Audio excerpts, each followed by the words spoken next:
Fire stand পাইপের কি কি চেক করে? প্রথমে হচ্ছে ভিজুয়াল ইন্সপেকশন করতে হবে যে এখানে কোনো জং আছে কিনা বা কোন জায়গায় ফুটা আছে কিনা।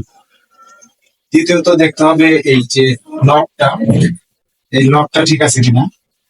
এই লকটা অনেক সময় ঠিক মতো কাজ করে না বা মরিচে ধরে একেবারে বন্ধ হয়ে যায়, আটকে হবে। এরপরে ভীষণ গ্লাস যদি থাকে, এই ভীষণ গ্লাসটা দেখতে হবে এটা ফাটা, ভাঙা থাকলে এটা পরিবর্তন করে দিতে হবে। এরপরে অনেক জায়গায় এখানে হিলস থাকে, এই হিলস গুলো দেখতে হবে যেগুলো ঠিক আছে কিনা।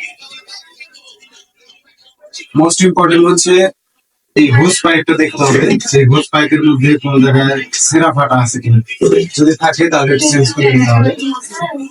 এরপরে দেখতে হবে এই হোস ফিটিংটা ঠিক আছে কিনা, দুইটা জায়গায় দেখতে হবে, একটা হচ্ছে এখানে, একটা হচ্ছে